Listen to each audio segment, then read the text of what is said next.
Bom, pessoal, vamos lá então resolver agora a prova do Tribunal Regional do Trabalho da 11ª Região. Vamos trabalhar aí 40 questões de odontologia. Vocês vão observar, né, passando uma visão geral sobre a prova, vocês vão observar aí que as primeiras questões, 4, 5 questões, foram relacionadas somente à cariologia, tá? Alguma coisa de fluorterapia também. Outras questões e outros tópicos aí de diagnóstico, nos casos das pulpopatias, também foram cobradas, ou seja, foi uma prova bem mesclada, e é aquilo que eu falo, não foi uma prova complexa, só que exigia alguns conhecimentos e alguns conceitos de vários assuntos. Vamos lá então, primeira questão da parte de odontologia da prova do Tribunal Regional do Trabalho da 11ª Região. Ao realizar a anamnese e o exame físico em um paciente, o cirurgião dentista deverá estar atento aos seguintes fatores relativos à etiopatogenia da cárie dentária. Então, a primeira questão para abrir essa prova relacionado à etiologia da doença cárie. Bom, para trabalhar as alternativas, nós temos que saber que a doença cárie, ela é causada pelos chamados fatores primários da doença cárie, aonde nós temos o hospedeiro, que é o dente, aonde nós temos a microbiota e aonde nós temos a dieta cariogênica. Dando um tempo a esses 3 fatores, se ocorrer um desequilíbrio na cavidade oral, nós teremos mais desmineralização do que remineralização. E assim sendo, esse déficit irá gerar a perda de minerais da estrutura dentária. Então nós temos os fatores primários que causam a doença cárie. Só que nós sabemos também que existem os fatores secundários e terciários. Mas o que causa cárie são os fatores primários, a intersecção desses 4 fatores que eu acabei de falar. Agora, relacionado aos fatores secundários e terciários, eles podem determinar, sim, uma maior prevalência ou uma maior ou uma menor prevalência da doença cárie, mas, a princípio, tem que ter necessariamente os fatores primários. Fatores secundários é a qualidade e a quantidade de saliva e a exposição a fluoretos. Seriam fatores secundários. Ou seja, se uma pessoa tem uma saliva deficiente em volume, deficiente em qualidade, ela vai estar mais propensa à doença cárie. Se uma pessoa tem ou não exposição aos meios de fluoretos, ela vai estar mais propensa ou menos propensa à cárie, tá? E depois nós temos os fatores terciários. Aí são as condições socioeconômicas culturais. Renda, escolaridade, gênero, né, sexo masculino, feminino, idade do paciente, são fatores aí que de longe podem determinar uma maior ou uma menor prevalência da doença cárie. Por exemplo, o SB Brasil 2003, ele trouxe uma comparação interessante. Ele comparou a prevalência da doença cárie de acordo com o tamanho da cidade.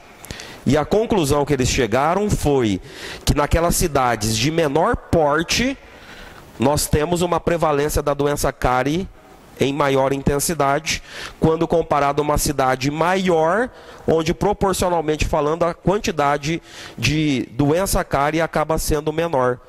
Mas, professor, por quê? Então, resumindo, cidade pequena, a prevalência da doença cárie é maior, quando comparado a uma cidade média ou uma cidade grande, proporcionalmente falando, né? Mas qual talvez seriam as explicações que determinam que cidades menores, geralmente a prevalência da doença cárie é maior? Primeiro, cidade menor geralmente não tem fluoretação das águas de abastecimento, se for uma cidade de pequeno porte. Segundo fator importante, nível socioeconômico cultural. Nível de escolaridade, renda per capita, são fatores que vão interferir numa maior ou numa menor prevalência da doença cárie. Então, é isso que ele quer saber. Ao realizar a anamnese e o exame físico em um paciente, o cirurgião dentista deverá estar atento aos seguintes fatores relativos à etiopatogenia da doença cárie. Eu falei em algum momento da utilização de antibióticos na infância? Isso é lenda. A população leiga acredita e ainda tem dentista que fala que antibiótico dá cárie. Não existe isso aí. Ah, mas professor, o antibiótico, ele é confeccionado ou produzido na consistência de xarope, com alto teor de açúcar. Mas espera aí, você vai tomar antibiótico de meia em meia hora? Você vai tomar antibiótico de 8 em 8, de 6 em 6 horas e por um tempo determinado. Então isso não vai causar doença cárie em hipótese alguma. Então se você parar para pensar, ele colocou utilização de antibióticos na letra A, na letra C,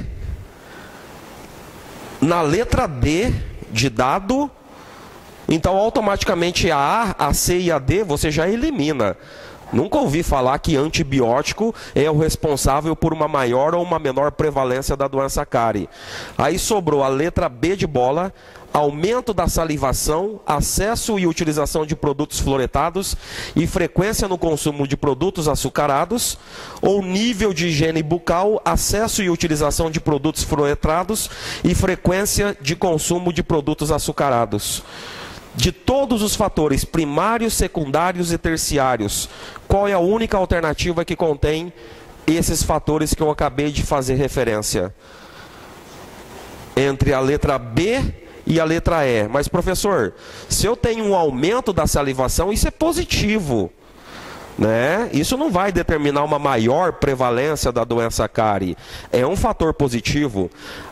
Então a resposta da letra B não tem muito a ver, né?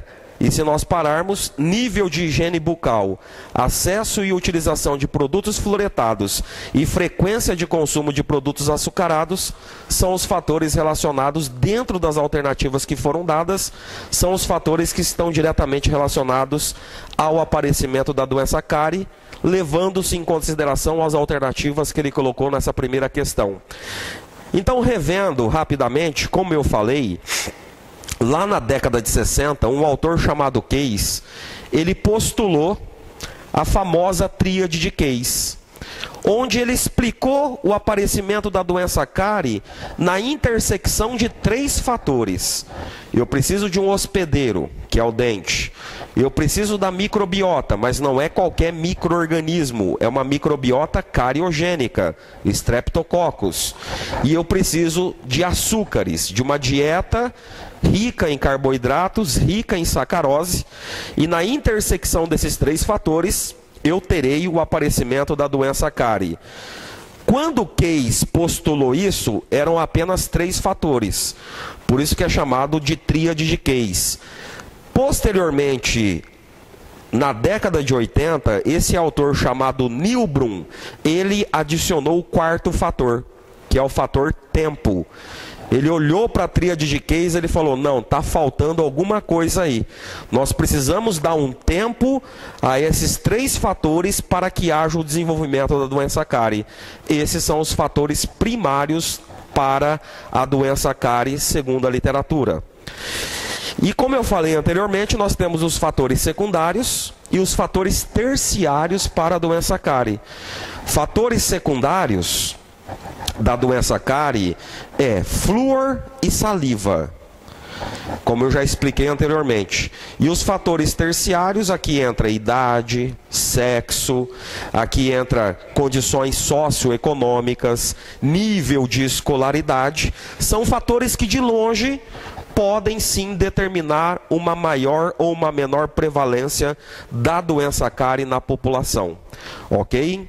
Então, esse conhecimento básico da cariologia daria e seria o suficiente para você responder com a maior tranquilidade essa primeira questão do TRT da 11ª região. Ou seja, nível de higiene bucal, acesso e utilização de produtos fluoretados e frequência de consumo de produtos açucarados dentro das alternativas que foram dadas é a que mais está de acordo aí com os fatores primários, secundários e terciários para a doença cárie. Nunca se esquecendo, né, que aqui nós já de cara eliminamos 3 alternativas pelo fato da utilização de antibióticos. Isso é lenda. Mas a população leiga, ela chega no seu consultório culpando quem? As mães. As mães chegam lá no consultório culpando quem? O antibiótico. Ah, doutor, a cavidade oral do meu filho está desse jeito destruído porque o coitadinho tomou muito antibiótico na infância e o antibiótico enfraqueceu a estrutura dentária. Não tem nada a ver esse conceito. Ok? Vamos adiante. Segunda questão. Em relação à utilização de produtos fluoretados para a prevenção da cárie dentária, ao realizar uma proposta de cuidados para os pacientes, o cirurgião dentista, 2 pontos. Então, em relação aos produtos fluoretados e a doença cárie, não utilizará dentifrício fluoretado para crianças com menos de 6 anos de idade? Qual é o conceito atual que nós temos que carregar hoje, que a literatura diz nos dias de hoje? Ainda no mercado brasileiro você encontra dentifrício com uma quantidade menor que 1.000 e 1.100 partes por milhão. Você encontra no mercado brasileiro dentifrício sem flúor, tá? Só que o conceito ele se modificou nos últimos anos. Hoje nós sabemos que mesmo para crianças de pouca idade, o que é recomendado são dentifrícios na concentração de 1.000 a 1.100 partes por milhão. Nós somente vamos monitorar e regular a quantidade de dentifrícios que nós vamos dispensar nas cerdas das escovas. Aí ele disse na letra A, olha, não devemos utilizar dentifrício fluoretado para crianças com menos de 6 anos de idade. Mentira. Criança começou a fazer a higienização da cavidade oral, começou a utilizar a escova, vamos utilizar dentifrício com uma média de 1.000 a 1.100 partes por milhão, podendo ser até 1.500 partes por milhão, segundo a portaria do Ministério da Saúde, somente regulando a quantidade. Nós vamos dispensar, é o que o Jaime Cury ele diz, vamos dispensar uma quantidade semelhante a 1 grão de arroz sobre a cerda das escovas, ok? Então a letra A não é a resposta. Vamos dar uma olhada agora na letra C, que também está falando de tempo, de idade, alguma coisa nesse sentido. Proporá o bochecho com flúor para crianças menores de 5 anos de idade. Gente, eu posso indicar bochechos para crianças com menos de 5 anos de idade? Segundo o guia de fluoretos do Ministério da Saúde, bochechos fluoretados não são recomendados para crianças na fase pré-escolar. Pré-escolar é de 6 anos para baixo. Por quê? Porque a criança não tem aquele reflexo de expelir totalmente e fazer o bochecho de uma forma adequada. Então a letra C também descarta. A letra C está errado. Proporá o bochecho com flúor para crianças menores de 5 anos de idade? Errado. Agora vamos dar uma olhada na letra D. Proporá a escovação com dentifrício fluoretado 3 vezes ao dia, que deve estar preferencialmente associado com a aplicação tópica de flúor profissional. Bom, professor, o que a gente aprende naturalmente, em média, sim, devemos fazer a escovação 3 vezes ao dia, né? Me parece palpável. Só que olha o que ele colocou depois, que deve estar preferentemente associada com a aplicação tópica de flúor profissional. Aí que está o erro. Nós não podemos fazer a aplicação tópica de fluoretos lá no consultório odontológico de uma forma indiscriminada. Nós temos que levar em consideração o quê? O risco de cárie do paciente. E não simplesmente falar, olha, eu vou fazer isso aqui e vou fazer em conjunto fazer a aplicação tópica de flúor em todos os pacientes de uma forma indiscriminada. Não, segundo o Vitor Pinto, de acordo com o risco de cárie do paciente, nós vamos propor essas aplicações tópicas de flúor no consultório. Se for de médio risco a cárie, geralmente nós fazemos de 6 em 6 meses. Se for de alto risco a cárie, geralmente a proposta é de 3 em 3 meses, podendo também, em alguns casos, ser de até 6 em 6 meses. E não simplesmente fazer associação, como ele colocou aí, do dentifrício fluoretado com as aplicações tópicas de flúor de uma forma indiscriminada. Então a letra D também está errada pelo final. Letra E. Irá sugerir evitar a utilização de bochechos fluoretados em pacientes com aparelhos ortodônticos.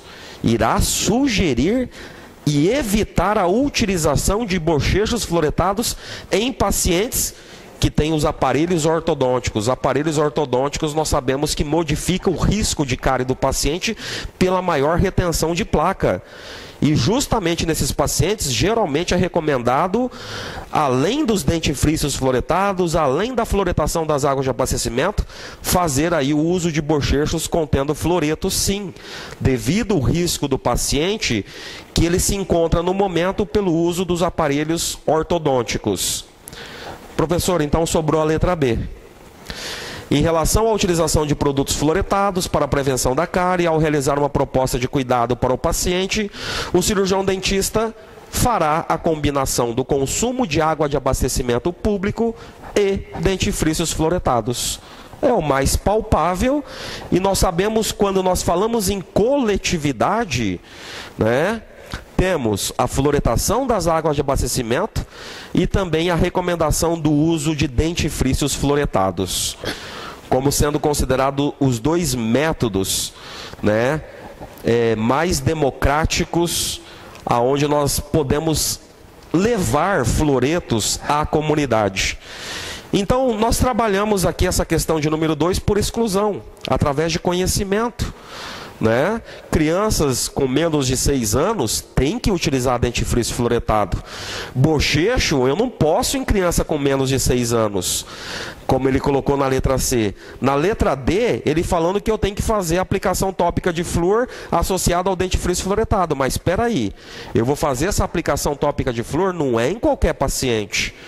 E paciente que faz uso de aparelhos ortodônticos, é recomendado o complemento com bochechos fluoretados. Então realmente só sobrou a letra B como alternativa correta. Terceira questão. Para o tratamento restaurador da cárie dentária, deve-se considerar que lesões? Essa questão também foi fácil. Vamos analisar com cuidado que a gente acha a resposta correta. Vamos lá. De classe 5 devem ser restauradas independente da atividade de cárie. Então ele está falando, todas aquelas lesões classe 5 devem ser restauradas independente da atividade da cárie. E aqui ele não traz nenhum conceito. Será que está cavitado? Será que não está cavitado? Então, pelo que ele disse, eu não vou considerar correto.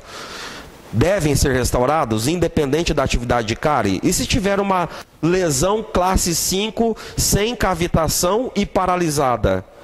Para que eu vou fazer remoção de tecido e fazer a substituição por tecido, por material restaurador? Então a letra A está errada.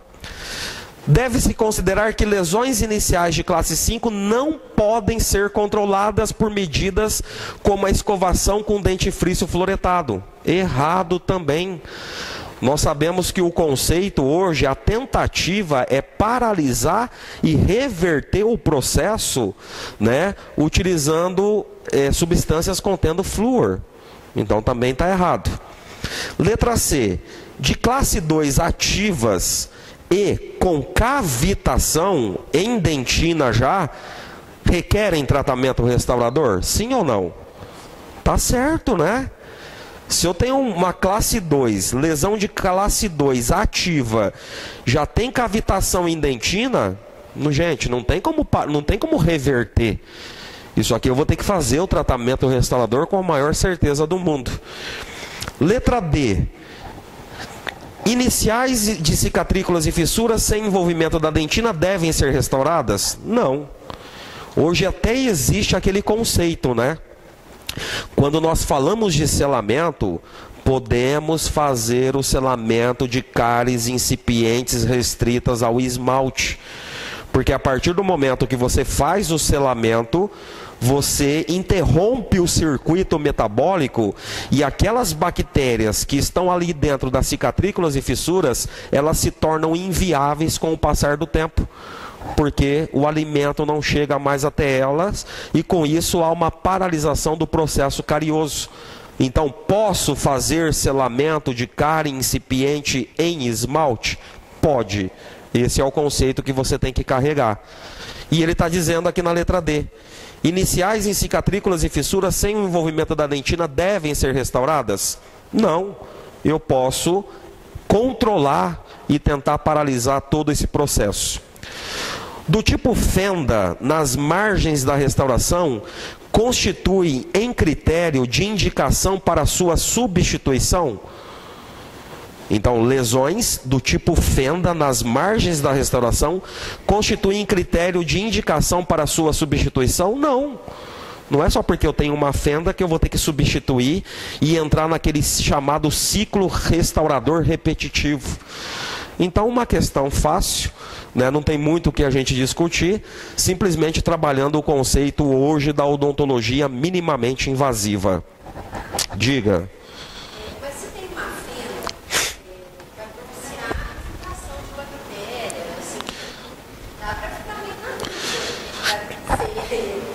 Mas é aquilo.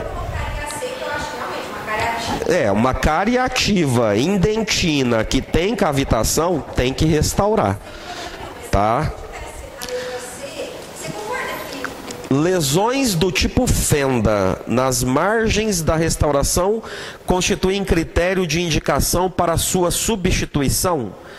Será que não precisa substituir? Talvez eu poderia adicionar o material ali, né? Talvez nesse sentido. Será que eu preciso substituir a restauração? Por exemplo, se você pega um amálgama de prata fraturado, amálgama de prata fraturado, você pode colocar um outro amálgama ali. Você não precisa remover toda a restauração e trocar a restauração no completo. É a mesma coisa quando você tem lasca de resina composta. Você tem um lascamento, uma lasca, numa faceta de resina. Você vai lá e coloca uma resina por cima. Então, às vezes, você não precisa substituir, né, a restauração por completo. Talvez seria essa linha de raciocínio. Ok? Vamos adiante. Método preventivo para a redução da cárie dentária. O bochecho com solução fluoretada a 0,2% é indicado. Nessa questão e na próxima questão dessa prova do TRT da 11ª região, já vou adiantar. Ele trabalhou conceitos que constam lá no guia de fluoretos do Ministério da Saúde. Porque nesse guia de fluoretos ele traz uma série de regras em relação a quando eu posso e devo indicar os bochechos fluoretados de fluoreto de sódio a 0,2%. Bom, para começo de conversa, fluoreto de sódio a 0,2%, ele é indicado para bochechos diários ou semanais? Semanal ou quinzenal? Para bochechos diários, é a concentração de 0,05%. Só que dentro desse guia de fluoretos existe essa regrinha. E para você responder essa questão, teria que saber essa regrinha. Então vamos lá. Método preventivo para a redução da cárie dentária, o bochecho com solução fluoretada a 0,2% é indicado na utilização diária e universal para qualquer tipo de paciente. Professor, para começo de conversa não é diário, é semanal ou quinzenal. Eu não vou nem discutir universal. E também estaria errado, né, essa indicação universal para todos os pacientes de uma forma indiscriminada. Então está errado a letra A. Em regiões com menos de 20% dos indivíduos aos 12 anos livres de cárie dentária. Será que é 20%? Será que é 30%? Será que é 40%? Isso eu teria que saber responder essa questão. Em regiões com menos de 30% dos indivíduos aos 12 anos de idade livres de cárie dentária seria a indicação. Está errado. Em comunidades em que a água de abastecimento público tenha teores de fluoretos acima de 2 partes por milhão. Também está errado essa regra. Eu vou passar as regras no próximo slide e vocês vão observar que os bochechos fluoretados a 0,2% são indicados em comunidades em que a água de abastecimento pública tenha teores abaixo de 0,54 partes por milhão. Então teria que saber para responder essa questão. Em regiões com alto consumo de dentifrícios fluoretados, eu vou precisar disso aí? Também não. E letra E foi a que sobrou. Em comunidades com baixa exposição a cremes dentais fluoretados pelas condições socioeconômicas. Então essa é uma questão que é aquilo que eu falo para os alunos. Existem alguns documentos importantes para serem estudados em termos de concurso, e o Guia de Fluoretos do Ministério da Saúde é um deles. Quais são as regras que tem lá no Guia de Fluoretos? Está aqui, ó. Você tinha que saber esses valores para poder discutir se eu vou indicar ou se eu não vou indicar esses bochechos fluoretados segundo o Guia de Fluoretos do Ministério da Saúde. Então dá uma olhada aí nas regras. Primeira regra, eu posso indicar 0,2% para aquelas comunidades em que a exposição à água de abastecimento não tenha fluoretos. Aí eu posso indicar o bochecho semanal ou quinzenal com 0,2%. Segunda regra, exposição à água de abastecimento com teores de fluoretos abaixo da concentração indicada, 0,54 partes por milhão. Lá ele falou em 2 ppm. Terceiro ponto, eu vou indicar o bochecho semanal ou quinzenal a 0,2%, onde o CPOD médio é maior que 3 aos 12 anos de idade. Então tomar cuidado aqui com as coisas em negrito que eu coloquei, porque ele troca, ele coloca menor que 3, ele coloca maior que 0,54, ele coloca com flúor, e assim ele vai deixando as alternativas erradas. Olha aqui o que estava lá também. Menos de 30% dos indivíduos do grupo são livres de cárie aos 12 anos de idade.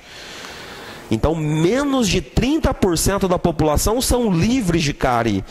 Aí, nessa população, eu tenho que indicar os bochechos fluoretados. E olha a resposta aqui. Populações com condições socioeconômicas que indiquem baixa exposição a dentifrícios fluoretados. É a única que deu certo aqui, ó. Em comunidades com baixa exposição a creme dentais fluoretados, pelas condições socioeconômicas que talvez os impedem de adquirir esses produtos fluoretados, esses dentifrícios fluoretados. Então, essa questão foi uma questão relativamente fácil, mas para quem tem essas regras na mente. E isso aqui eu digo, é importante para qualquer tipo de concurso o conhecimento dessas regras. E eu já adianto para vocês, por experiência, essas regras estão lá no Guia de Fluoretos do Ministério da Saúde e também é a mesma regra para indicação ou não da escovação dental supervisionada. Adicionem aí. Então, para bochechos a 0,2% e também como um fator que vai determinar a indicação ou não da chamada escovação dental supervisionada. Eu vou propor escovação dental supervisionada para a minha comunidade? Eu vou propor se tiver dentro dessas regras aqui. Caso contrário, eu não preciso fazer a escovação dental supervisionada na minha comunidade. São as mesmas regras e as mesmas decorebas. Ok? Questão relativamente fácil, mas para quem tinha esse conhecimento aqui. Vamos adiante.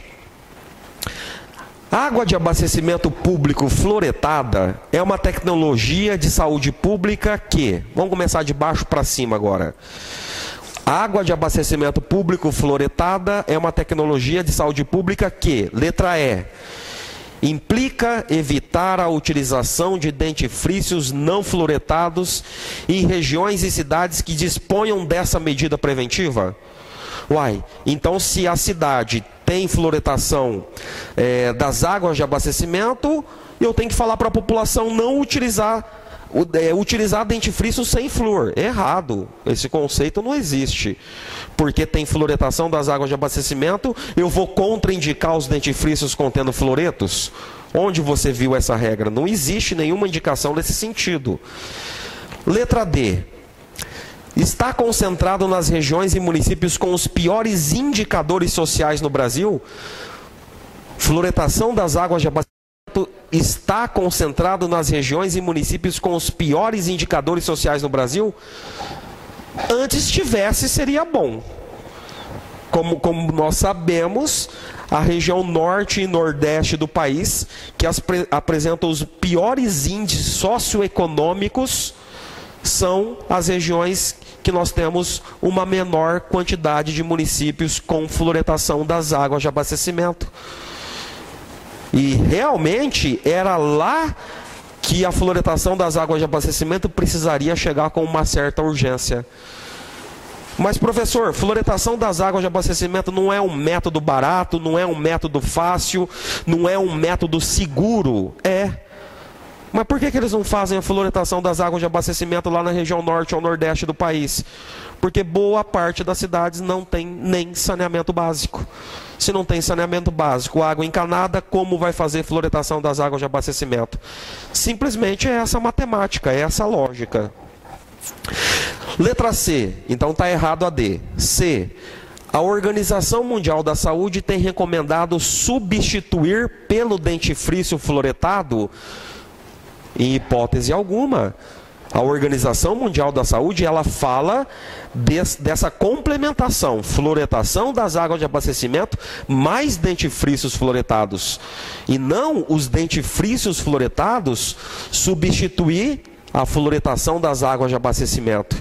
Ainda mais em países como é o Brasil, onde o CPOD ainda apresenta um valor considerável. Ok? Então eu tenho que complementar, na verdade, e não substituir pelo dentifrício fluoretado. Talvez essa substituição pelo dentifrício fluoretado se emprega em países onde o CPOD é muito baixo, onde a prevalência da doença cárie é muito baixo. Lá não tem mais fluoretação das águas de abastecimento. Pega os países escandinavos, Suíça, Suécia, Finlândia, lá não tem mais fluoretação das águas de abastecimento, eles não fazem mais. Lá, o método racional que eles utilizam é somente os dentifrícios fluoretados, porque a prevalência da doença cárie, o conceito, né, o grau de entendimento da população, né, arremete a não mais ter essa necessidade.